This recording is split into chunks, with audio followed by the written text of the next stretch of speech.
Este tema que vamos a desarrollar hoy día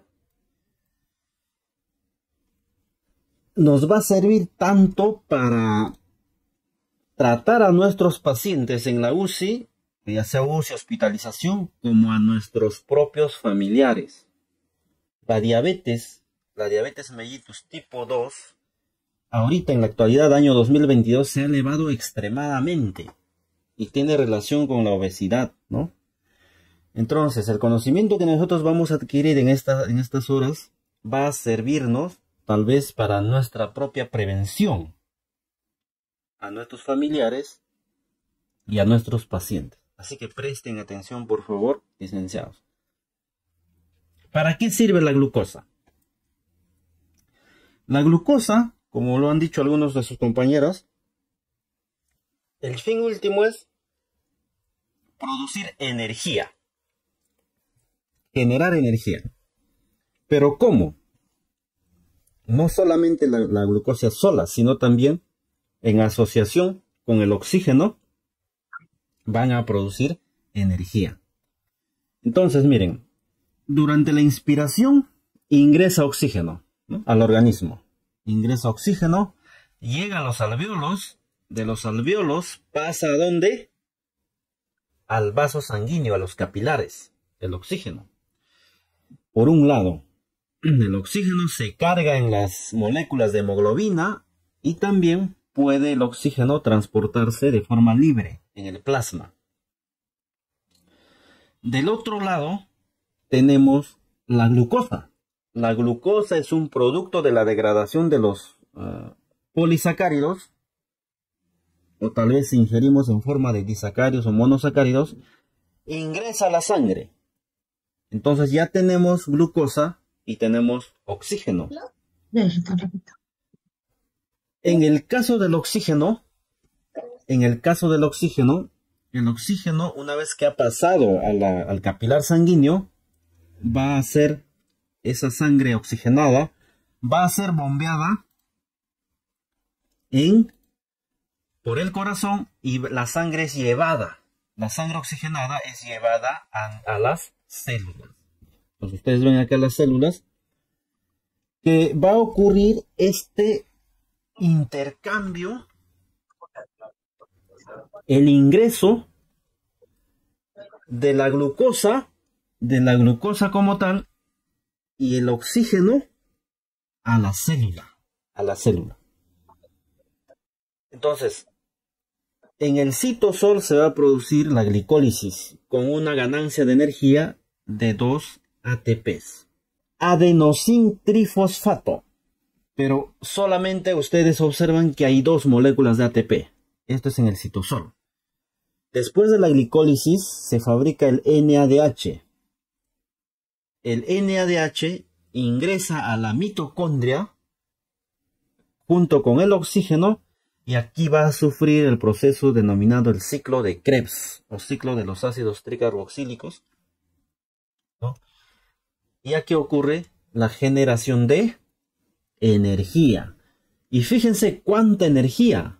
36 moléculas de ATP, ¿no? Gracias a un proceso enzimático que ocurre en la mitocondria, gracias a la utilización del oxígeno, la glucosa, se fabrica energía. Y los productos de desecho es agua y CO2. El agua, ustedes recuerdan cuando nosotros colocamos en el balance hídrico, en nuestra hojita de balance hídrico, colocamos agua de oxidación, ¿no? Es de acuerdo al peso. Esa agua de oxidación es esto de acá. Es resultado de la oxidación de la glucosa. Cuando hablamos oxidación es la intervención del oxígeno para producir una serie de reacciones químicas y producir energía. Resultado de esos procesos químicos del ciclo de Krebs vamos a obtener 36 ATPs.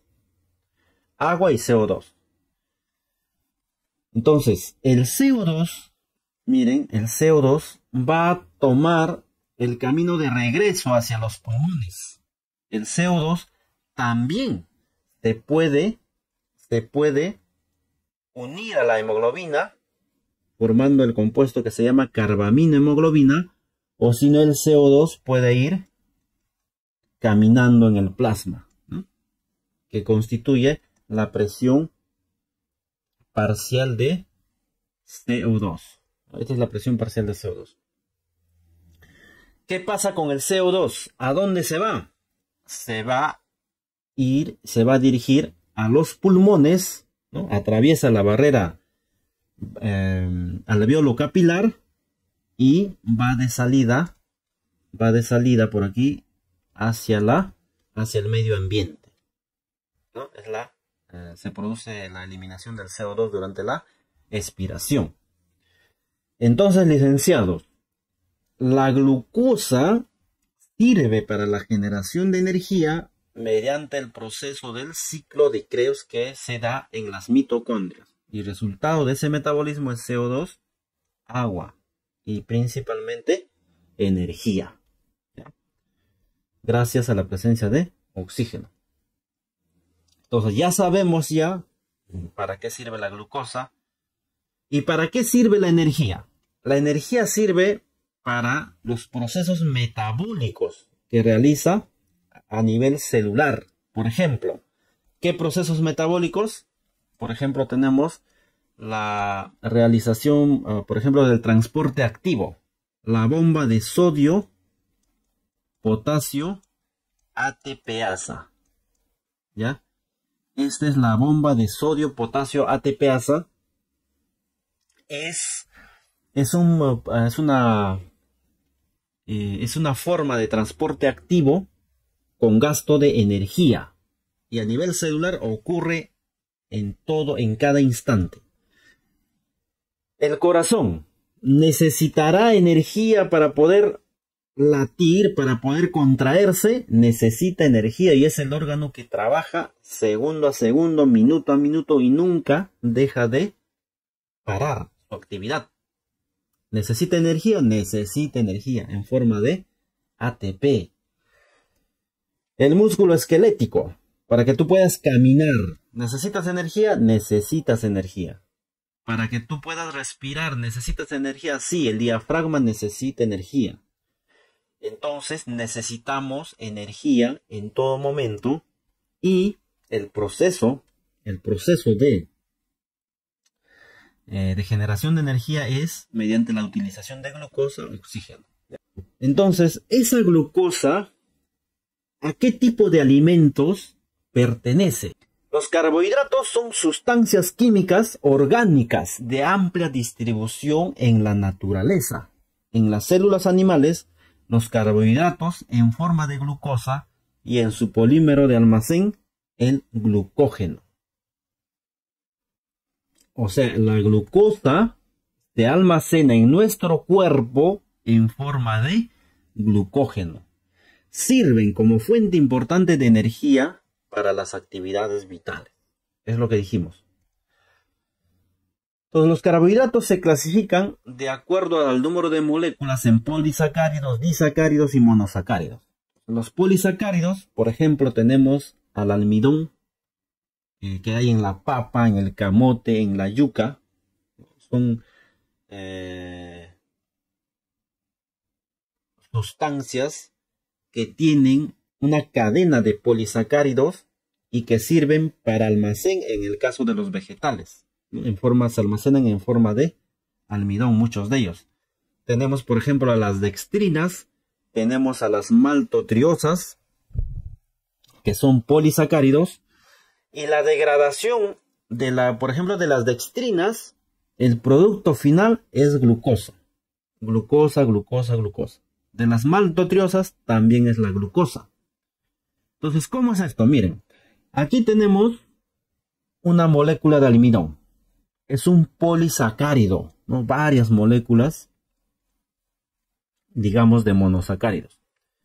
Cuando nosotros comenzamos, imagínense, comemos una papa, se va degradando gracias a la trituración por los dientes en la boca. Y en la boca también tenemos una enzima amilasa salival. Entonces, esa enzima se libera en la boca y en el proceso de trituración de la papa, ¿no? El ejemplo, comienza a desdoblarse, comienza a reducirse de tamaño.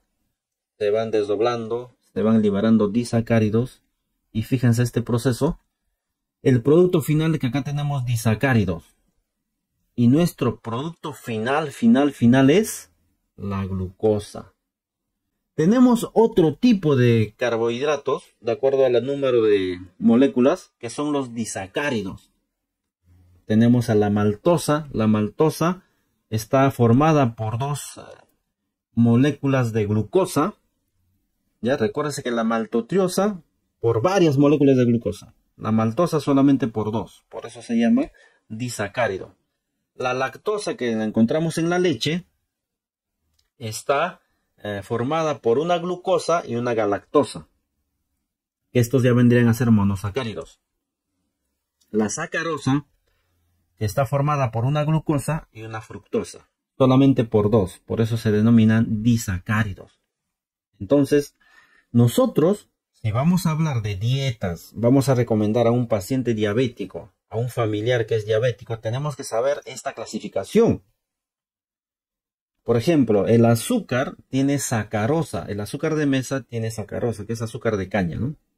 Está compuesto por glucosa y fructosa. La fruta tiene sacarosa, que está compuesta por glucosa y fructosa. La leche tiene galactosa, glucosa y otros componentes. Uno de ellos es la lactosa, ¿no?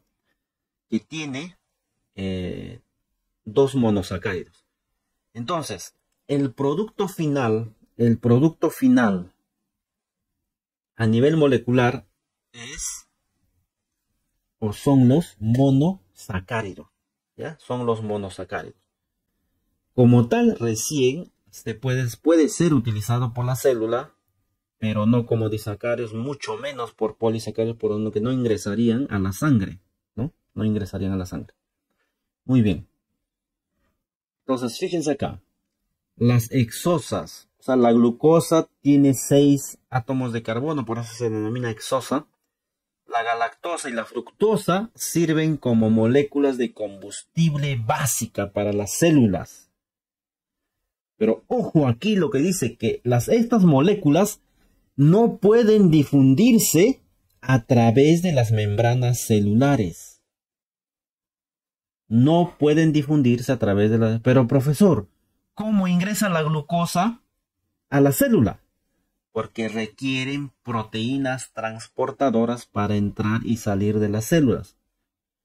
O sea, no son como los electrolitos tal vez, o algunos o como el oxígeno, por ejemplo, o el CO2, que sí pueden atravesar las membranas. La glucosa no. La glucosa necesita un transportador. Y ese transportador se denomina GLUT. Transportador GLUT. Entonces, para poder comprender cómo es este mecanismo de transporte, cómo ingresa la glucosa al interior de la célula, necesitamos saber del proceso de transporte a través de la membrana celular, ¿ya? Existen básicamente 3 tipos de transporte a través de la membrana celular.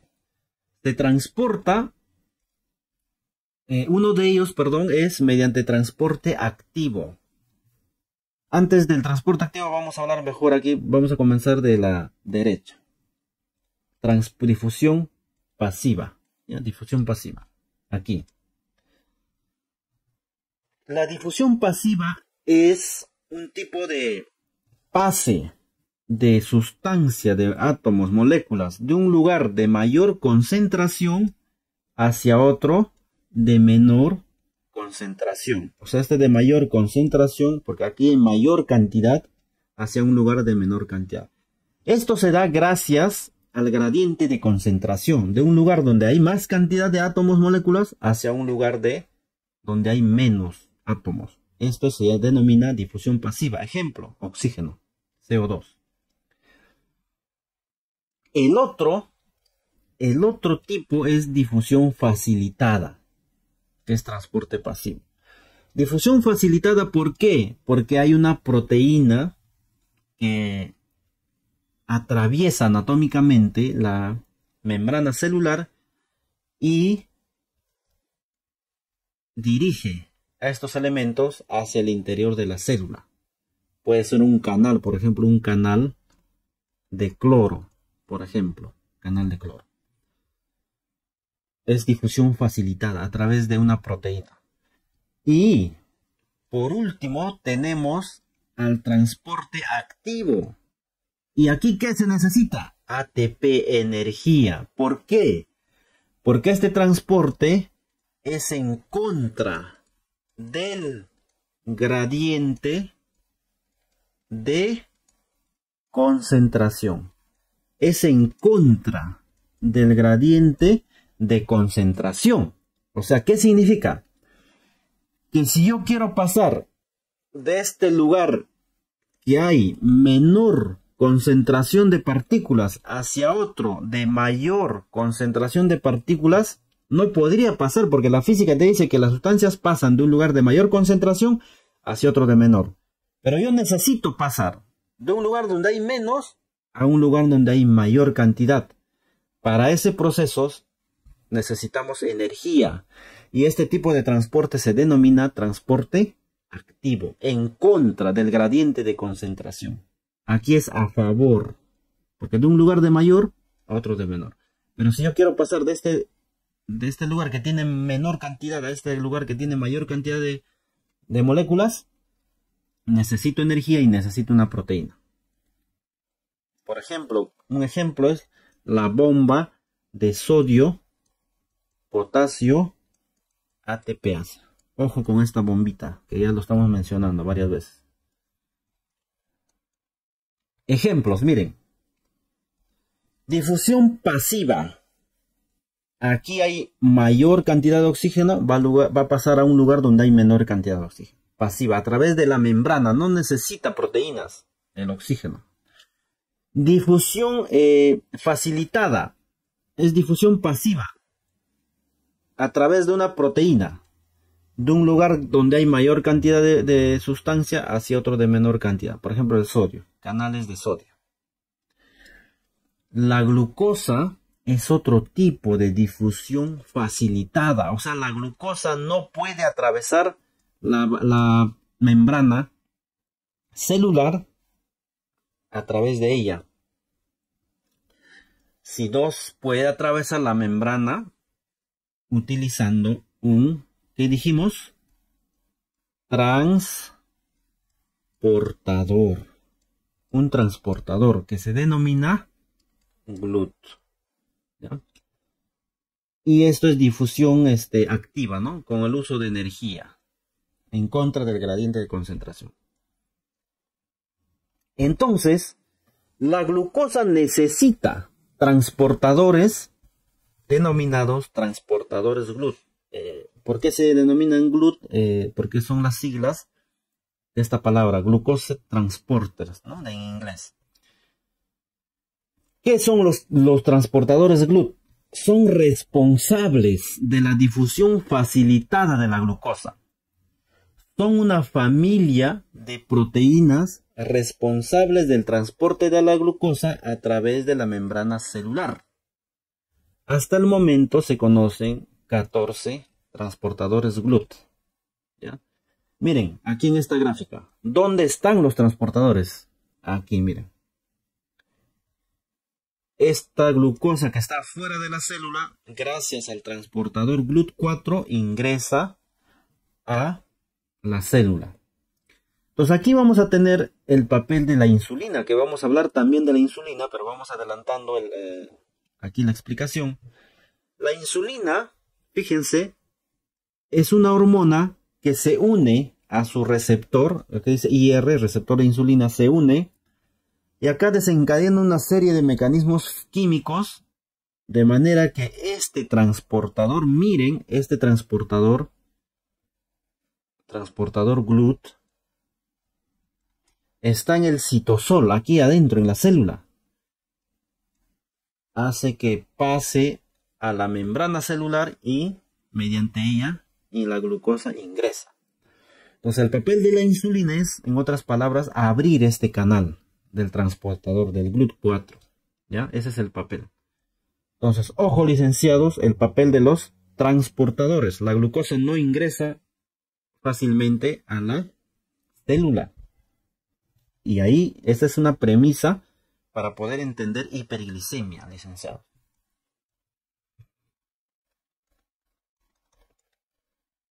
Entonces, vamos a describir a los transportadores GLUT, solamente a los 4 más importantes y que están relacionados con insulina y dependiendo del órgano donde se encuentra. Miren, el transportador GLUT1 está presente en glóbulos rojos, cerebro y placenta.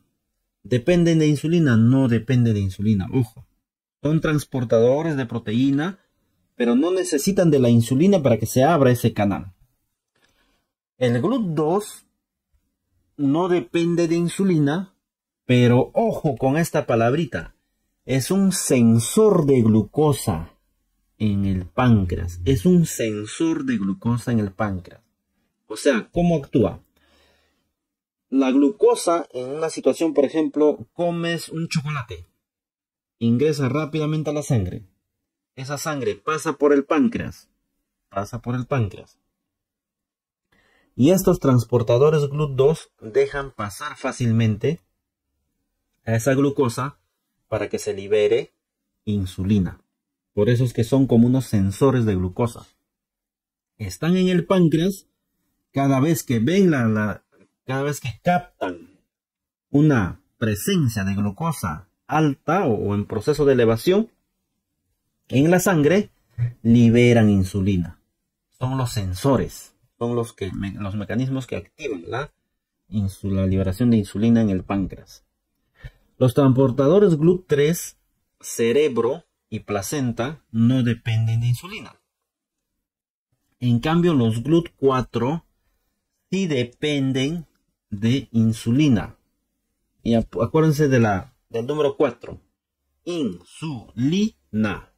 Insulina, GLUT4, 4, insulina. La palabra insulina tiene 4 sílabas. ¿Dónde actúa el GLUT4? Músculo esquelético, tejido celular subcutáneo, tejido adiposo y corazón. Entonces, ¿dependen de insulina? Sí, dependen de insulina. Dependen de insulina. Captación de glucosa estimulada por la insulina. Su alteración produce ¿qué? Diabetes mellitus tipo 2. ¿Ya? Diabetes mellitus tipo 2. Entonces, ahora vamos a hablar acerca del páncreas. ¿Ya? Páncreas exocrino. Páncreas endocrino. Porque el páncreas exocrino, su función es la de liberar, sintetizar y liberar enzimas pancreáticas, ¿no? La amilasa, la lipasa, la tripsina, quimiotripsina. Pero en esta ocasión no vamos a hablar del páncreas exocrino, solamente vamos a hablar del páncreas endocrino. ¿Cuál es la diferencia? En que el páncreas exocrino libera enzimas a través de unos conductos, ¿ya? A través de unos conductos y libera al duodeno. En cambio, el páncreas endocrino, el sistema endocrino libera sustancias llamadas hormonas y liberan directamente ¿a dónde? A la sangre. Esa es la diferencia entre un órgano exocrino y un endocrino. Es que el exocrino libera a través de conductos, ¿no?, a un lugar, y el endocrino libera hormonas directamente a la sangre. Entonces, en el páncreas, específicamente hablando de la función endocrina, libera hormonas a la sangre y esas hormonas se encuentran en los islotes de Langerhans. Aquí tenemos un islote, ¿no? Son un grupo de células especializadas que liberan hormonas directamente a la sangre. Entonces, el islote de Langerhans tiene varios tipos de células. Células alfa, células beta, células delta y células PP. Este es un islote de Langerhans. Esto de acá. Fíjense, voy a delimitar histología, ¿no? Una placa. Ahí está el islote de Langerhans. Entonces, vamos a hablar básicamente de dos tipos de células y de dos hormonas que son contrarreguladoras unas con las otras. Las células beta de los islotes de Langerhans sintetizan insulina. Y la insulina es una hormona hipoglicemiante. Las células alfa sintetizan glucagón y es una hormona hiperglicemiante. Entonces, a nivel del vaso sanguíneo, estas dos hormonas controlan el nivel de glicemia. Para dar los valores, controlan la glucosa entre 80 y 120 miligramos por decilitro de sangre, ¿no? O sea, la insulina y el glucagón son dos hormonas contrarreguladoras. Si, por ejemplo, aumenta la glucosa en sangre, se libera más insulina para bajar ese nivel de glucosa. Si disminuye el nivel de glucosa en sangre, aumenta la liberación de glucagón para aumentar la glucosa en sangre.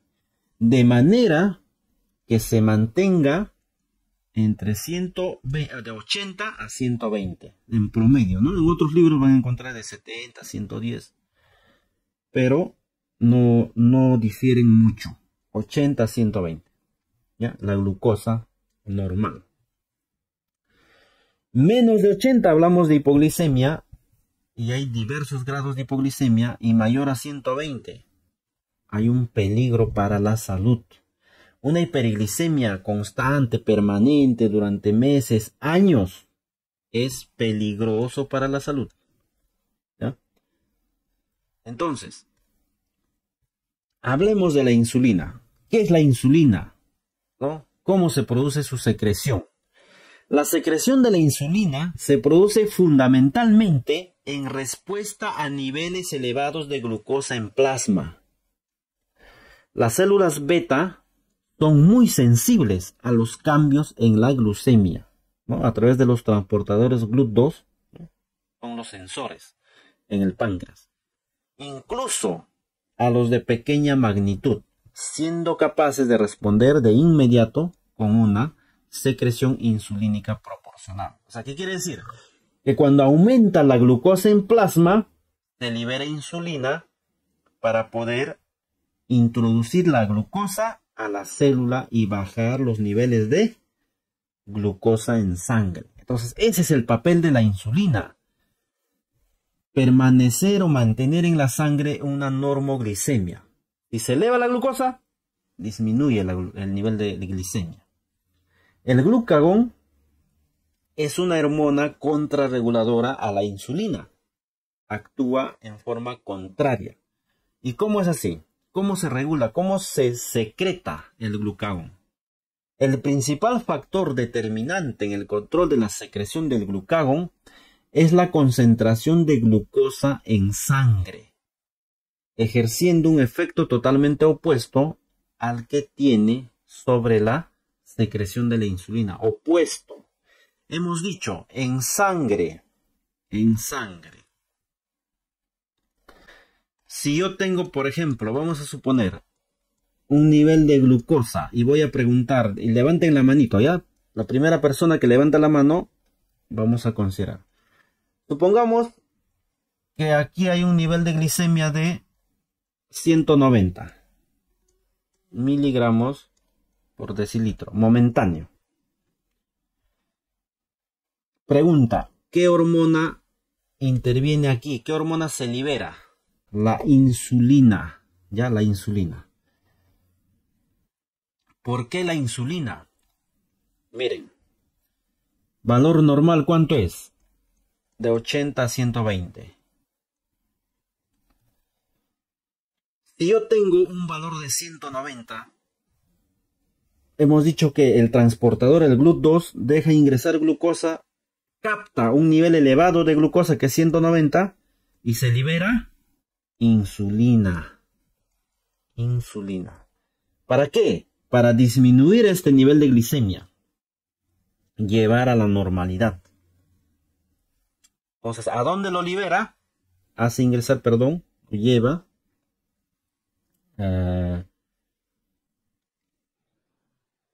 promueve el ingreso de la glucosa a la célula. Y de esta forma tenemos una disminución de la glicemia. Pero si la célula ya tiene glucosa, ya tiene energía suficiente, ¿hacia dónde? También la insulina promueve la glucogénesis, que es la formación de glucógeno. O sea, se almacena la glucosa excesiva que estás consumiendo, ojo, se almacena en el hígado y en el músculo en forma de glucógeno. Es como una reserva, porque ya tu célula tiene, porque has almorzado, has tomado un vaso de refresco, ya tienes glucosa, tienes energía, tu célula está bien, pero no, tú quieres chocolate. A las 4 de la tarde quieres chocolate ya, consumiste chocolate, se sube la glucosa, 190. Se tiene que liberar insulina para bajar este nivel de glucosa. Pero tu célula ya tiene, entonces la insulina promueve la glucogénesis, o sea, almacenar esa glucosa extra que tienes en el hígado y en el músculo en forma de glucógeno. Pero supongamos que tus reservas de glucógeno ya están llenas. ¿Dónde se va a formar? Se va a almacenar, el hígado va a promover la formación de ácidos grasos. La formación de ácidos grasos se va a formar en el tejido celular subcutáneo. Entonces el exceso de glucosa, ya cuando se desborda el control por la insulina no controla, bueno, favorece el almacenamiento, pero ya tienes almacén de glucógeno y ya se va convirtiendo en grasa. ¿Ya? Entonces, por el otro lado, vamos por el otro lado. El otro lado, glucagón. Si yo tengo en la sangre un nivel de, vamos a suponer, de glicemia, no has comido, supongamos, en ayuno, ¿no? En ayuno la glicemia, vamos a suponer, está en 75.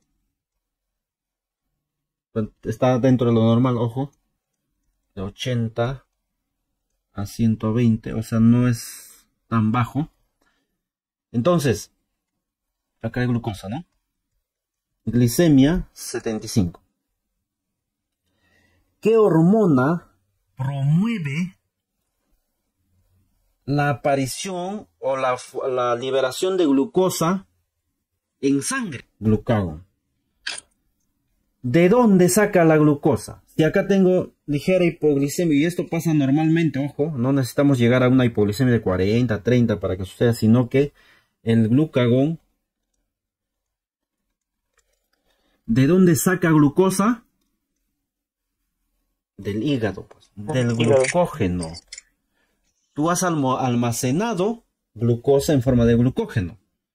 Entonces, promueve la liberación, la degradación del glucógeno para liberar glucosa. No tienes glucógeno. ¿De dónde promueve? De la grasa.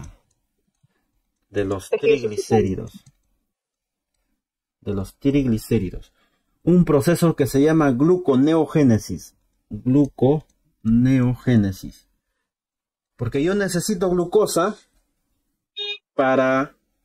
necesitamos glucosa para que ingrese al vaso sanguíneo, pero ya no tengo glucógeno.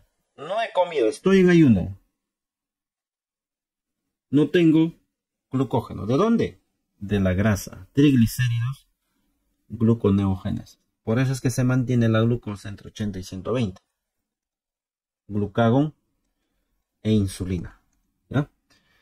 Entonces, las células beta, para que quede este concepto, liberan insulina directamente a la sangre. Miren, esta es una célula beta, libera insulina a la sangre.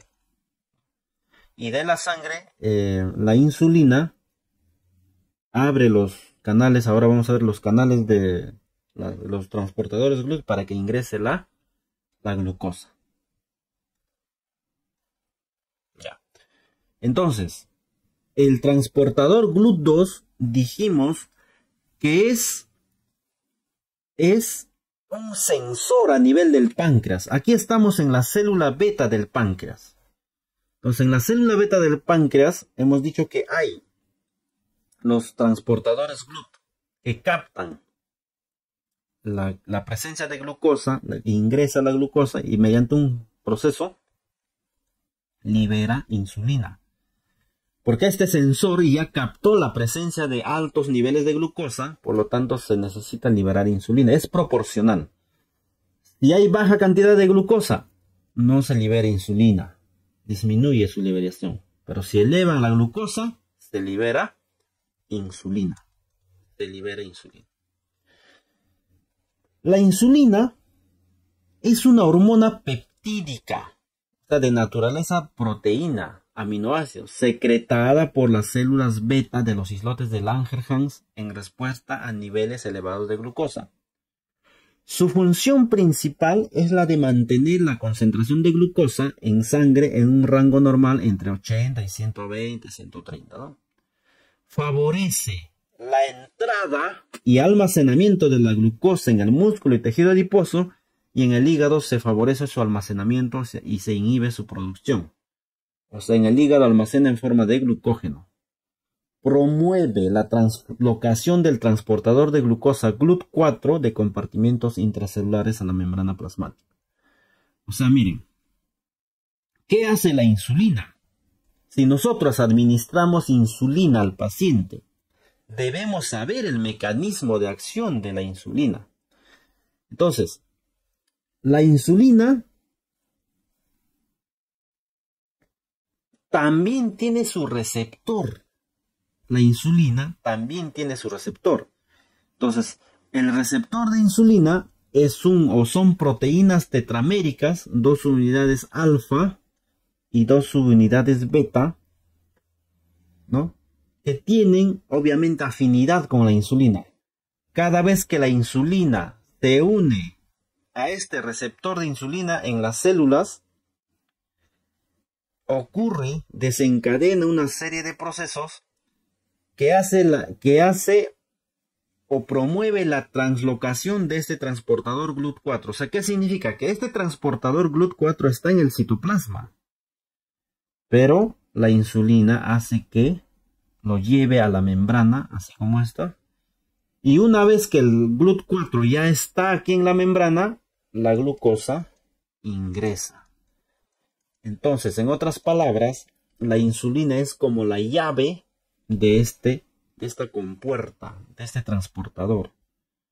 Pero la insulina también tiene su receptor, ojo, tiene su receptor. Mucho también se habla de resistencia a la insulina en aquellos pacientes con diabetes mellitus. ¿Y qué es la resistencia a la insulina? Es la incapacidad de las células blanco de responder a la insulina debido presumiblemente a defectos en su señalización. Es un estado patológico en el que las células que ordinariamente responden a la insulina dejan de hacerlo. Los individuos con resistencia a la insulina están predispuestos al desarrollo de diabetes mellitus tipo 2. Se manifiesta por una disminución en el transporte de glucosa inducido por insulina en adipocitos y músculo esquelético, un aumento de la producción de glucosa hepática. Y miren, miren acá, en algunos casos es un defecto en la unión de la insulina a su receptor. Ya, miren con respecto a la resistencia a la insulina. Entonces, ¿cómo la insulina ejerce el papel. ¿Cómo ejerce su papel? Mecanismo de acción de la insulina.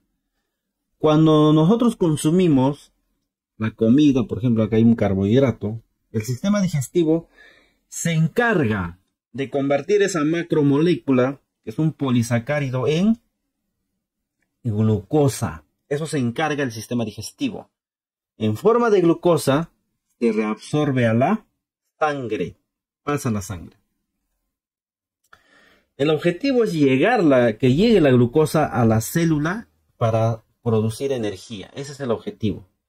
Pero hemos dicho que la glucosa no atraviesa fácilmente la membrana celular de las células. ¿Necesita qué? Un transportador que se llama GLUT4. Pero para que se abra este transportador GLUT4 necesita a un receptor de insulina. A un receptor. Ya vimos los receptores.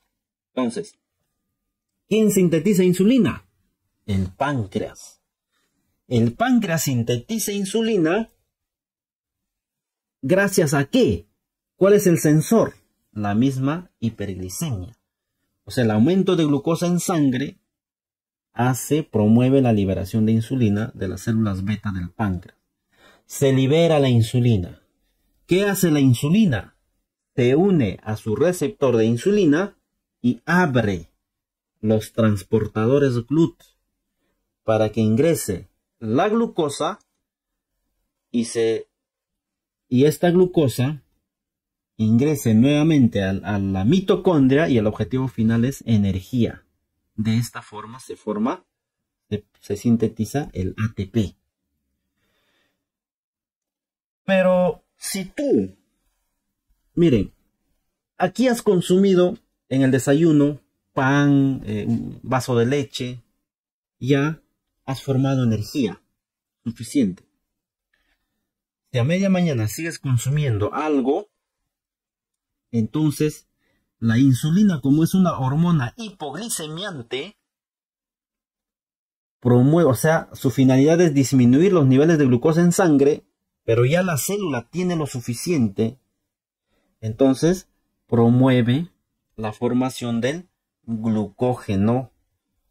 A ese proceso de convertir la glucosa en glucógeno se denomina glucogénesis. El exceso de glucosa lo almacena en el hígado en forma de glucógeno. Y no es el único órgano en el que lo almacena, sino también lo almacena en el músculo esquelético, en forma de glucógeno. De manera que si cuando tú estás en ayunas, se pueda reutilizar ese glucógeno, se convierte en glucosa y se utiliza. Pero si tú estás consumiste ya un chocolate media mañana, luego vas y consumes un pedazo de torta, supongamos, torta de chocolate, tienes más glucosa. Pero ya tu célula está saciada, sus procesos metabólicos se están realizando, tiene energía. El glucógeno que se ha almacenado en el hígado ya está pleno, está lleno, ya no hay más espacio, en el músculo tampoco, ya superó las capacidades. Entonces, ese exceso de glucosa que puede transformar del glucógeno, se lo puede convertir a glucosa, luego el hígado mismo lo puede transformar en ácidos grasos. Y esos ácidos grasos se almacenan en forma de triglicéridos, se almacenan en el abdomen, en la espalda, en los brazos, en las piernas, ¿no? En forma de triglicéridos. Y ahí aparecen pues las llantas de Michelin, ¿no? Es por eso la obesidad, el incremento del peso, tiene que ver con el exceso de glucosa, licenciado.